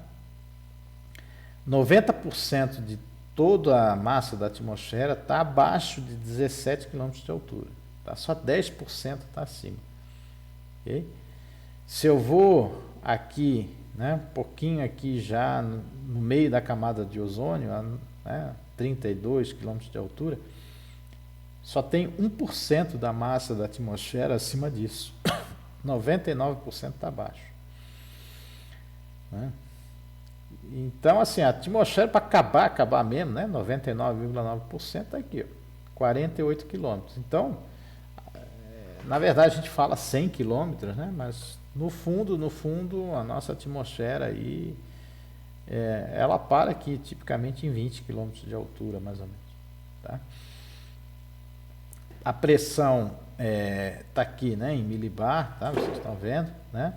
E basicamente o perfil de densidade acompanha, né? Exponencial, basicamente, né? Tá? Então, essa retenção de atmosfera, né? Se a gente for pensar, poxa, mas se eu pegar um gás quente, né? A atmosfera tem uma temperatura né, média aí, mais alta do que o espaço em volta, com certeza. E tem vácuo acima dela. Aí você pergunta, poxa, mas por que a atmosfera não pega e não, né, esse gás não expande e vai embora, né? Bom, você tem o campo gravitacional da Terra retendo essa atmosfera, né? Então, esse processo, né, entre pressão do gás, né, em função da pressão térmica do gás e, né, tendendo a expandi-lo, e o campo gravitacional da Terra tendendo, né, a acumulá-lo junto à superfície, né, gera esse perfil exponencial. Tá? E aqui a gente tem a curva de temperatura, né, de modo geral aqui, enquanto você tem uma quantidade apreciável de material, né, que é até 20 km, como a gente falou, tá? A temperatura ela vai caindo, né, meio que monotonamente, né, linearmente, tá? Da superfície até aqui a tropopausa, mais ou menos aqui onde os aviões aí comerciais voam, né, entre 8.000 e 10.000 metros de altura. Tá? Então, nessa região aqui, temperaturas aí, às vezes chegam na casa de menos 70, menos 80 graus. Tá? ok? Então, muito frio, né? E esse frio está associado pelo fato, né, que o fluxo de calor, né, vem realmente da superfície para cima, né? Então, quanto mais distante da superfície, mais frio você tem, né? Basicamente aqui todos os fenômenos importantes, né, meteorológicos estão associados aqui a essa região até aí uns 10 quilômetros de altura, tá? Aí depois eu começo aqui a ter, né, uma inversão de temperatura, né? Nessa camada aqui onde está a região de ozônio, eu tenho um contrário, né? A temperatura ela aumenta ao invés de diminuir. Por que isso? Porque você está tendo processo de dissociação molecular, tá? Então, se aumenta a pressão do gás, né, com essa dissociação molecular, absorção também de energia, né? Que a energia que a gente está falando é luz que está vindo de fora, né, em todos os comprimentos de onda possível, inclusive letais para a gente, né, ultravioleta e tal. E isso faz com que o gás fique mais agitado, né, tá? E aí vocês sabem, agitação térmica, aumento de temperatura, tá? Aí depois você vem aqui, né, para a parte da mesosfera, né, onde a temperatura volta a cair normalmente, né, tá? Okay? E aí você tem ao contrário aqui no início da ionosfera, também aí a dissociação agora nos átomos, né? Não dissociação molecular, mas ionização, também absorção de energia, e isso faz então com que a temperatura aumente. Porém, né, sempre bom lembrar que, embora aqui você veja, puxa, mas aqui é quase 20 graus na ionosfera, né, de temperatura térmica, então lá é quentinho, né? Bom, mas a densidade lá é, né, a 100 km de altura, né? É nada, tá? É nada. Então você vai morrer de frio porque a densidade é nula, né? Você perde basicamente. Você morre congelado, tá? Na ionosfera. Tá? Isso aqui tem que lembrar que é a temperatura cinética de gás, né? E gás a baixíssima densidade, tá? Bom, aqui nós temos a exosfera, né, que aí é a camada de transição entre a ionosfera e o espaço que está permeado com vento solar, né? Então aqui essa região ela varia muito, né, o perfil, porque ora é preenchido pelo vento solar, ora é preenchido pelo material, depende da atividade do Sol, tá? E os satélites de modo geral já estão nessa região, né? Então você tem algum arrasto, né? Porque não é totalmente vazio, mas basicamente ali você colocando um satélite em órbita aí a 400, 500 quilômetros de altura, certamente ele, se você não fizer correção nenhuma, ele vai cair só depois de umas 2 décadas ou mais, né? Apesar do arrasto que tem, tá?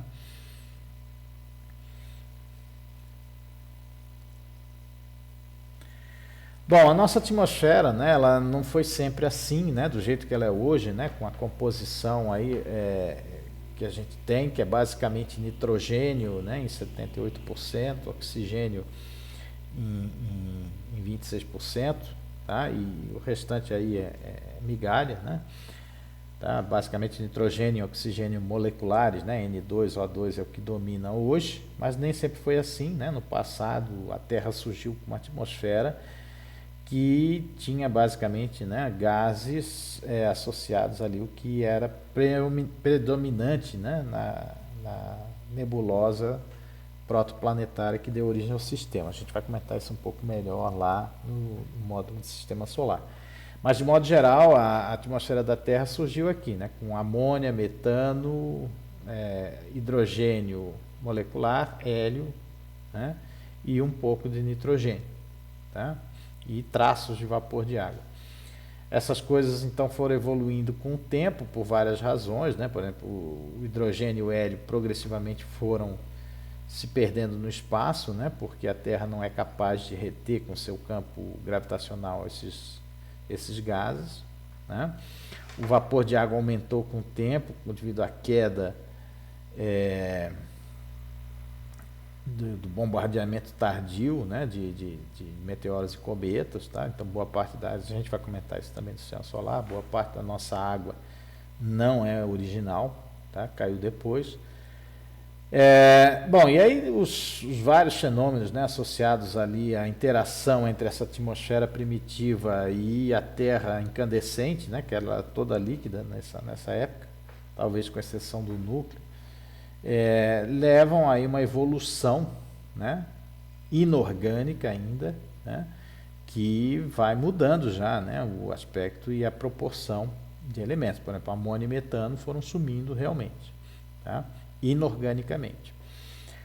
Quando chega aqui mais ou menos, né, em 2,5 bilhões de anos atrás, surge aí, né, a vida, tá? E começam os primeiros organismos sintetizantes, né? Um pouco mais tarde, claro, tá? Cianobactérias, né? E aí elas vão estabelecer um certo nível baixo ainda de oxigênio, e mais ou menos aqui há 1,5 bilhões de anos atrás as plantas, né, começam a dominar essa parte, né, fotossintética, e o nível de oxigênio, né, molecular vai aumentando progressivamente, né? Ele atinge picos aqui, depois decresce, atinge pico de novo e continua decrescendo até hoje, tá? Essa curva está mais detalhada aqui nos últimos 600 milhões de anos, tá? Esse pontilhado vermelho indica o nível de oxigênio molecular que nós temos na atmosfera hoje, né? Eu falei 20 e pouco, na verdade 22 e pouco aqui, tá? Então, essas flutuações que temos aqui, elas estão ligadas, né, a processos evolutivos, né, na Terra, tá? Mas eu chamo a atenção para esse último decréscimo aqui, né, dos 100 milhões de anos para cá, tá, de oxigênio na Terra, né, que é um decréscimo já associado aí à perda de biomassa, como a gente vinha comentando. Então, isso inclui também os vegetais, tá? Então, a nossa atmosfera vai com esse processo aí, né, do sequestro de carbono para o manto, também vai progressivamente perder oxigênio molecular, né, porque isso advém, como a gente já comentou, de um processo orgânico fotossintético.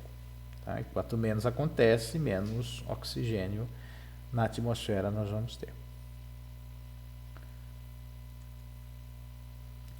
Outra coisa que é importante falar aqui, né, da atmosfera é a questão do tamanho dela, né, a espessura dela, tá? Então, essa espessura que a gente tem hoje aí, né, na casa de 20 quilômetros, né, se a gente considerar em termos de massa, ela já foi maior ou menor no passado, né?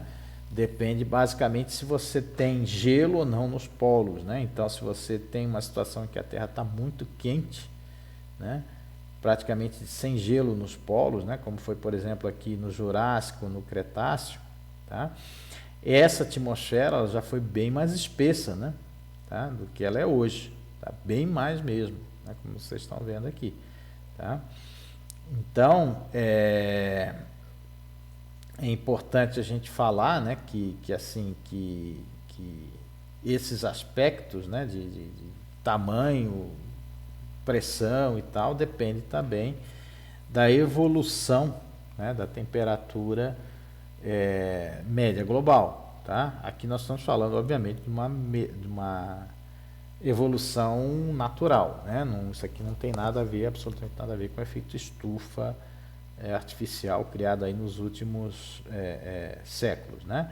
São coisas de milhões de anos atrás e estão associadas aqui às idades, né, glaciais, né, ou eras glaciais da Terra, tá? A gente vai comentar um pouquinho sobre isso depois, ok?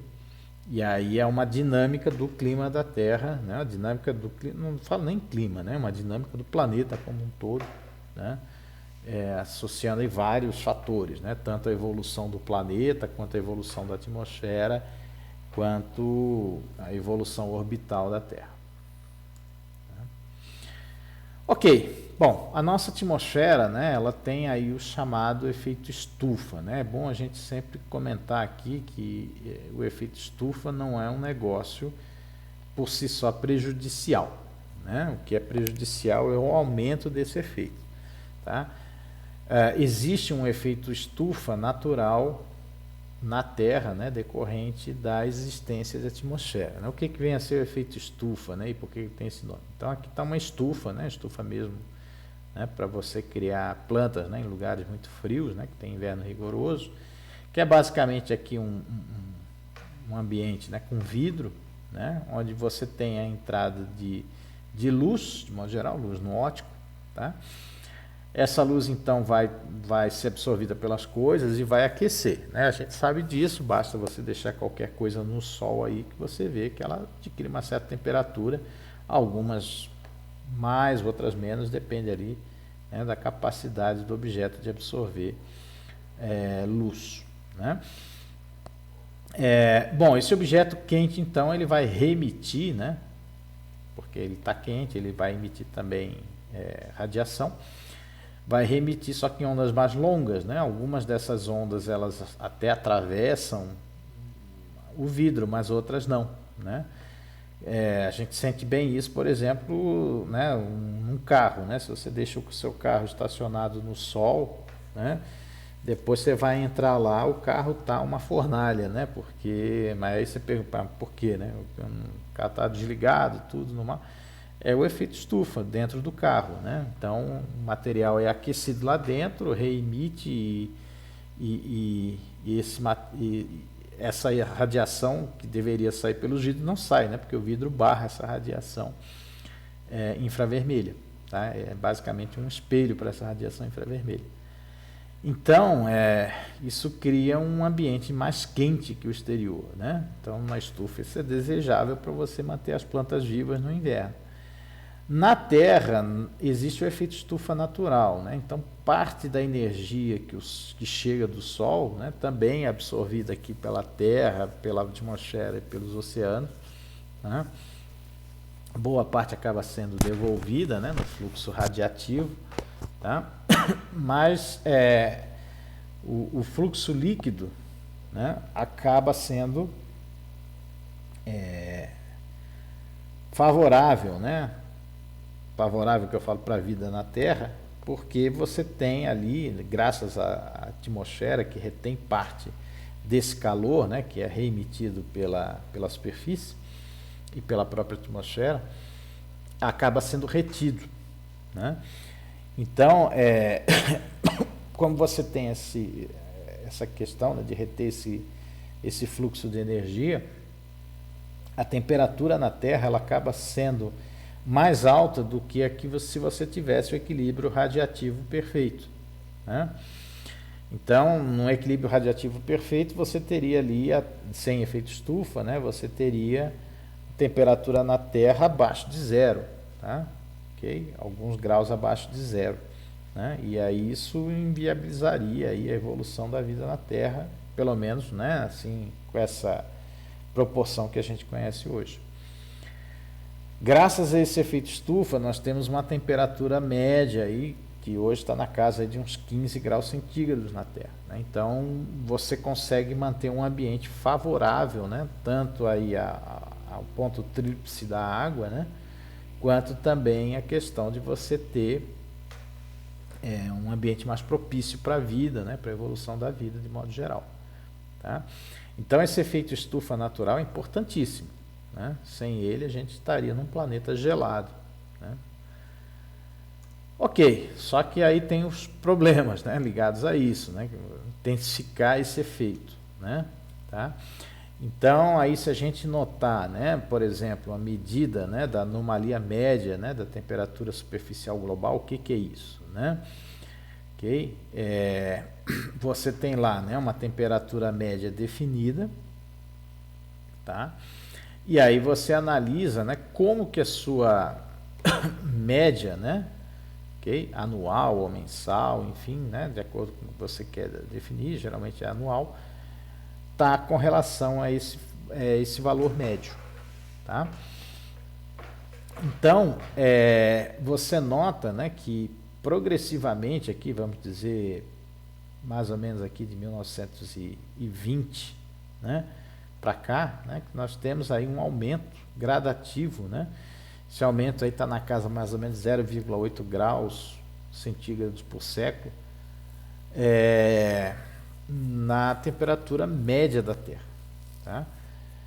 E aí vem a questão, né? Bom, mas que é era muito discutida, vamos dizer, até 10, 15 anos atrás. Hoje eu acho que já está bem evidente que, de fato, né, o principal fator é antropogênico, né, devido à ação humana. Então, assim, esse efeito, né, de amplificação da temperatura estaria associado exatamente, né, às atividades humanas, principalmente, né, aquelas que têm aí um conjunto, né, de emissividade de gases potenciais para o efeito estufa maior. Tá? Então, nós vemos aqui, por exemplo, do ano 0, né, até o ano 2000, como que era a concentração de gás carbônico, metano e óxido nitroso, né, que são gases que provocam o efeito estufa. Né? O efeito estufa natural na atmosfera, ele é principalmente provocado pelo vapor de água, né? Mas como as atividades humanas não fazem uma interferência significativa, né, na quantidade de vapor de água na atmosfera, ela tem se mantido durante esse tempo todo, né? Basicamente, aí, por exemplo, do ano 0 até o ano 2000, não alterou. Né? Aí vem-se a pergunta, mas que tipo de gás então pode alterar? Bom, existem outros gases que também provocam efeito estufa, e aumentar uma proporção pequena desses gases na atmosfera pode aumentar significativamente o efeito estufa.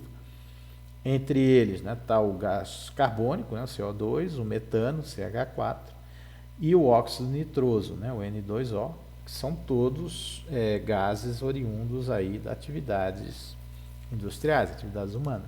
Tá? E nota-se claramente aqui, né, a partir, vamos dizer, de 1600, 1750 em diante, que é quando começa a Revolução Industrial, você tem um aumento aqui exponencial desses gases, né, na concentração desses gases na atmosfera. Né? Aqui nós temos aqui ppm, né, que são partes por milhão em volume, tá? ppb, partes por bilhão em volume, né? Desses gases aí já mais recente, né, de 1975 para cá, medidos pelo NOAA com maior precisão. Né? Esses aqui são medidas que são decorrentes aí de outros tipos de análise. Aqui é medida direta na atmosfera mesmo. E, bom, a coisa continua aumentando, né? Apesar de toda essa temática, né, ligada ao efeito estufa, né? Começou mais intensivamente aqui na década de 80, finalzinho da década de 80, início de 90. Né? Houve a Rio 92, lá em 1992, que foi um encontro, né, mundial para discutir exatamente essas questões ambientais, não só o efeito estufa, mas também o outro efeito que a gente vai discutir depois, que é o buraco na camada de ozônio. Mas isso não adiantou muito, né? A princípio, as atividades continuam sendo aceleradas, né? E é difícil você conseguir isso, porque isso implica em você barrar várias atividades industriais, né? E que são fundamentais para o crescimento da economia. Né? Então, isso é um problema a nível mundial que talvez não tenha reversão. Né? Bom, isso a princípio causa, né, um efeito de aumento na temperatura. Tá? Então, nós estamos vendo aqui essa anomalia, né, de crescimento de temperatura de 1979 a 2019, né, aproximadamente aí, 40 anos, né, os últimos 40 anos. Tá? E a gente nota também que esse aquecimento ele é desigual, né, muito mais intenso aqui nas regiões do Ártico, né, tá? Aqui na região do leste europeu, na região aqui do Golfo Pérsico, né? São mais intensificados, né? Então, não necessariamente esse aquecimento é uniforme, mas aqui no Brasil, por exemplo, a gente vê que a região centro-oeste é a região mais afetada, né? E de fato, ali na região centro-oeste você já teve ali uma alteração nos ciclos de chuva e está começando a ficar um pouco mais complicada essa questão de desertificação. Esse ano mesmo nós tivemos uma seca recorde que afetou profundamente o Pantanal, né, e ali o bioma do Cerrado. Tá? Então, isso vai começar a causar problemas, né, de intensificação dos fenômenos meteorológicos. Né? Então, o grande problema do aquecimento global não é que a temperatura vai ficar alta o tempo todo. É exatamente isso. Com maior energia, quantidade de energia na atmosfera, os fenômenos ficam mais intensos, né? Quando chove, chove muito, quando fica quente, fica muito quente, quando é seco, fica muito seco, e assim vai, né? Tá? Então esses fenômenos, né, coisas que a gente não via no Brasil, né, pelo menos não na minha infância, né, tornado, né, que está acontecendo no oeste da região sul e sudeste. Agora nós tivemos aí nuvem de poeira, né, tempestade de poeira, que era um negócio que você só via em deserto, né, no deserto na Austrália, ou no Saara, ou nas regiões desérticas dos Estados Unidos. Está acontecendo também no centro-oeste e no sudeste. Tá? Então, a projeção aqui para a nossa região, né, não é muito boa, tá? Se isso continuar. Tá? É realmente ali a região que compreende ali Mato Grosso do Sul, sul de Goiás, sul de Minas, oeste de São Paulo, virá um semiárido. Né? Tomara que a previsão esteja errada.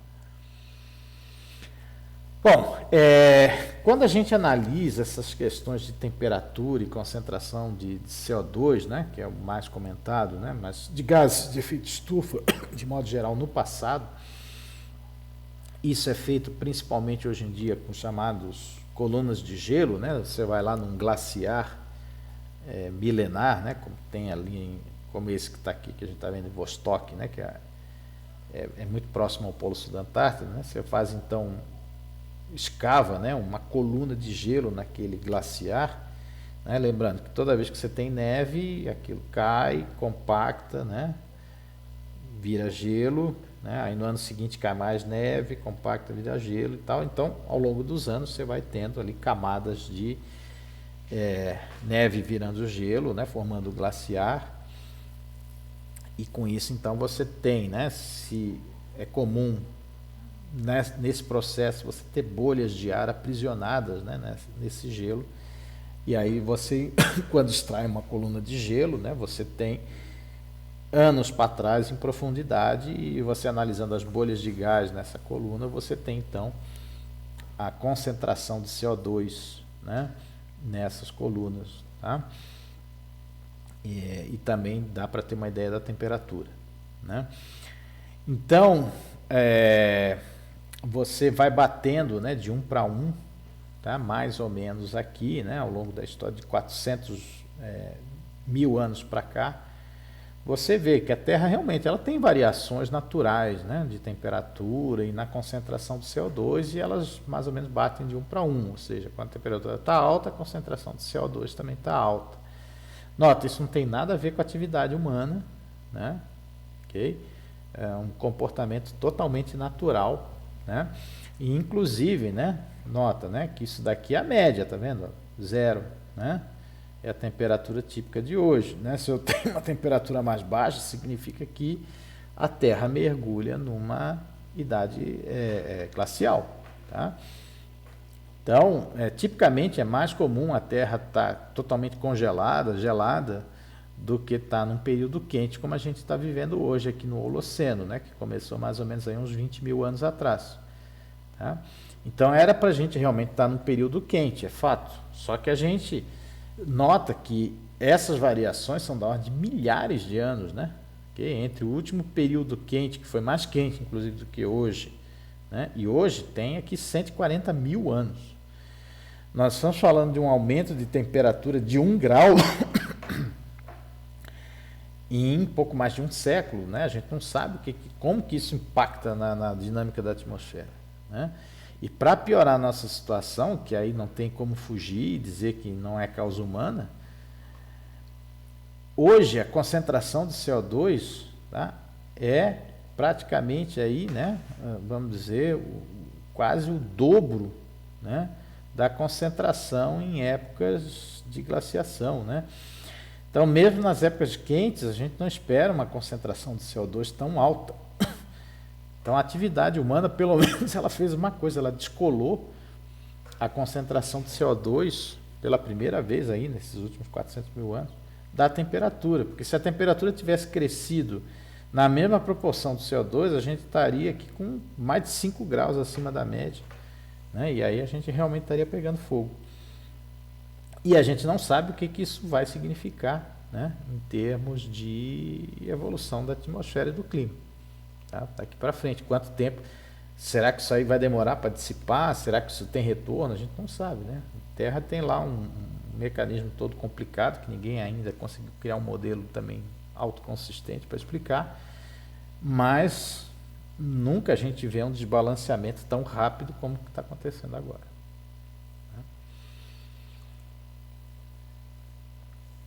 Bom, por fim aqui vamos falar da questão do buraco aí, né, na camada de ozônio, tá?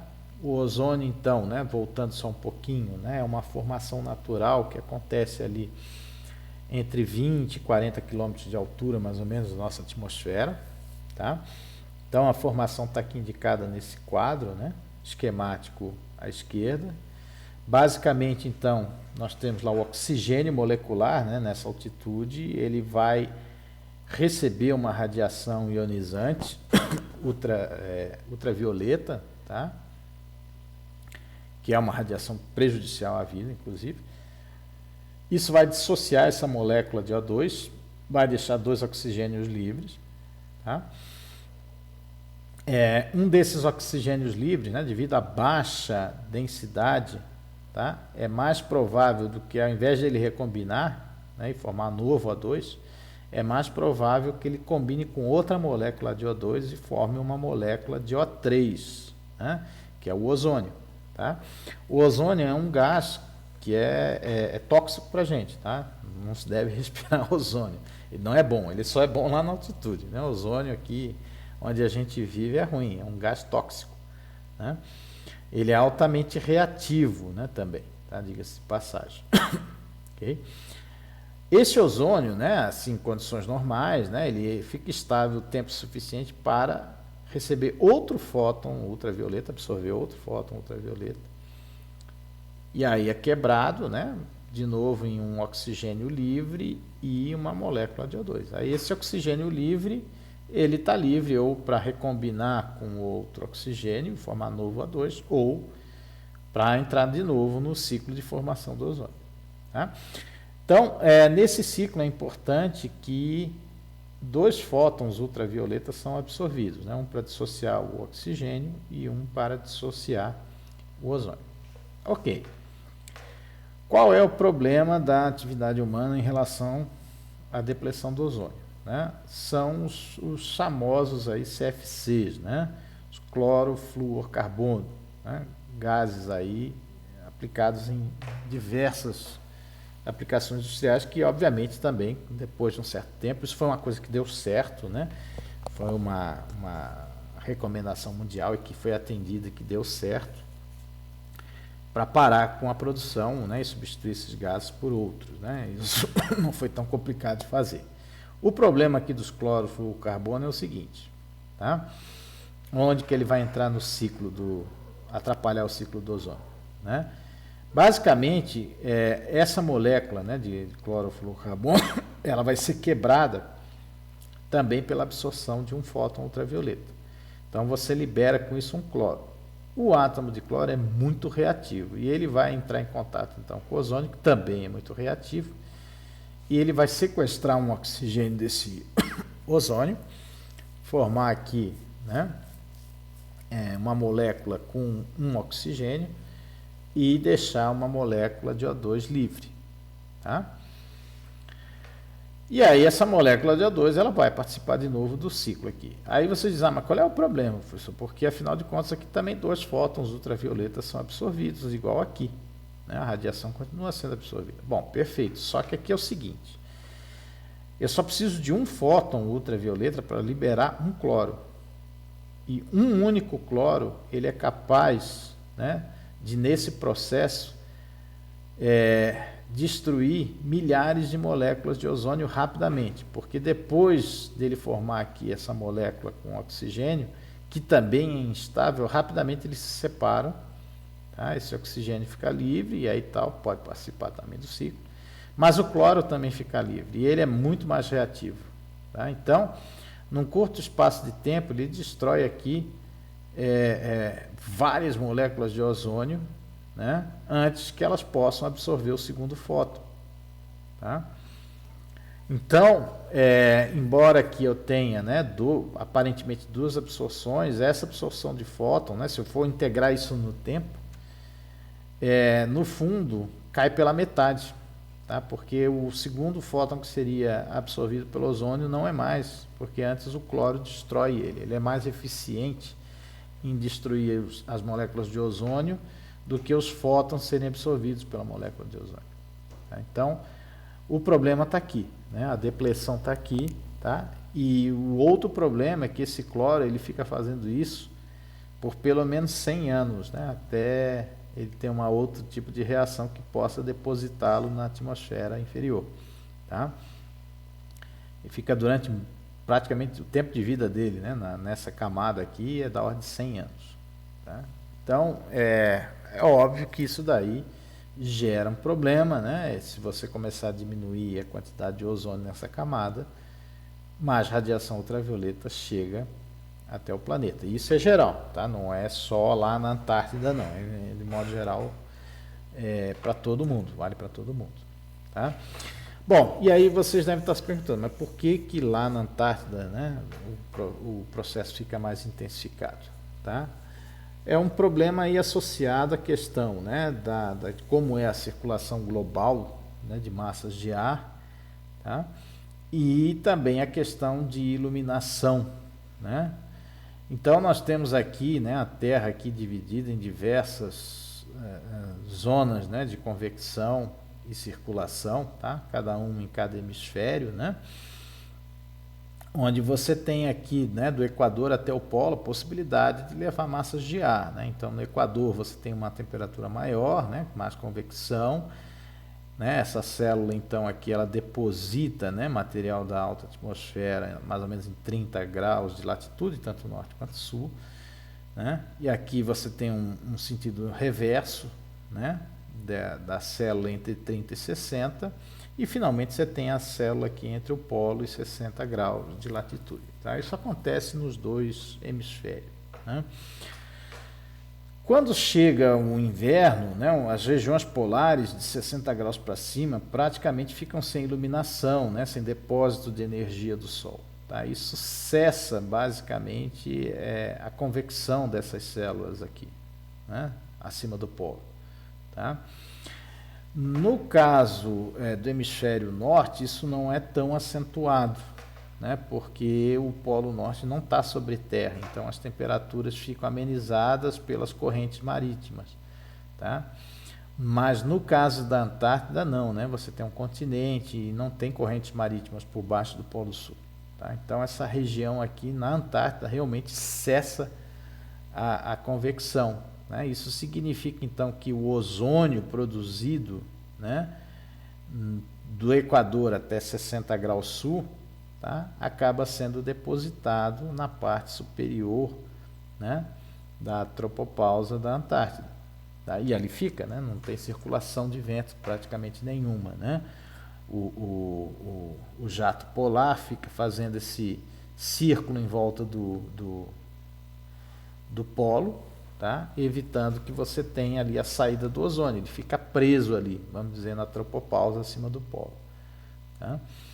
E isso vai causando, então, o buraco. Né? E esse buraco tem aumentado de 1979 para cá. Né? Quando foi mais ou menos lá na década de finalzinho da década de 80, início de 90, houve vários acordos assinados, né, ao longo do mundo para que os CFCs fossem banidos, né, de produção. Isso deu certo, né, porque haviam substitutos relativamente fáceis de serem obtidos. E hoje praticamente poucos CFCs são produzidos, né, por atividade industrial geral no mundo. O problema é que a gente comentou ali, né, o cloro que já foi produzido no passado, ele vai ficar 100 anos lá em cima. Né? Então, esse buraco aí na camada de ozônio sobre a Antártida, ele vai e volta, né, um pouco aí, mas ele está dentro da predição mais ou menos de diminuição, e a gente deve ter um retorno mais ou menos ao nível que estava em 1979, mais ou menos lá por volta do ano 2060. Tá? Então, aqui só para exemplificar isso que eu falei, né, nós temos aqui a produção de alguns CFCs, né, vocês estão vendo que a produção estava acelerada, né, nas décadas de 80, quando começou os protocolos a serem assinados e os CFCs banidos, parou da produção. Tá?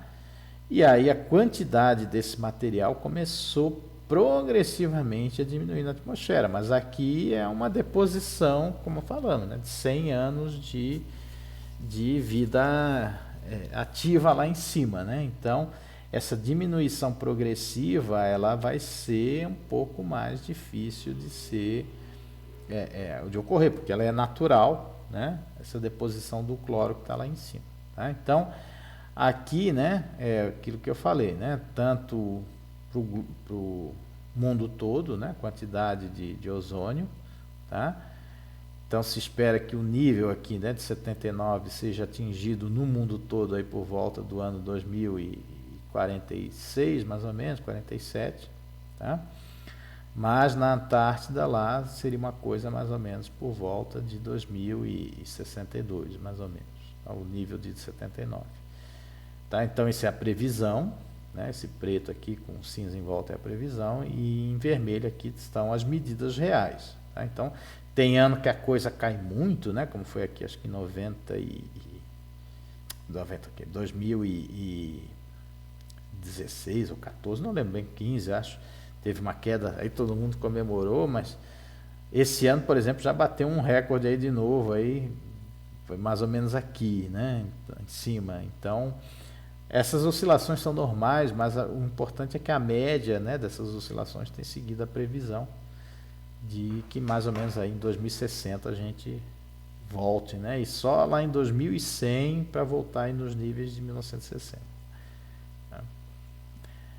Esse é um problema que foi detectado, foi achado e foi corrido atrás, né? Então o mundo aceitou essa mudança e com isso a gente conseguiu vencer esse problema, tá? A falta de ozônio, né, ela gera uma quantidade maior de radiação ionizante chegando no planeta, né? Isso aumenta doenças associadas a isso, né? Câncer de pele, catarata, sem contar os impactos, né, na microfauna dos mares, né, e no microplâncton também. Tá? Então, precisava e foi feito e deu certo. Agora, já para a questão do efeito estufa, aquecimento global, né, excessivo, emissão, né, excessiva de gases de efeito estufa, esse é um problema que talvez não vá ter solução tão cedo, né, e quando tiver uma solução talvez já seja tarde demais, né, porque isso implica em uma mudança muito grande, né, na produção industrial e no estilo de vida do mundo de modo geral. Bom, é isso então, pessoal. Ficamos assim na parte 1A, tá? Depois nós vamos ver a parte 1B e parte 2.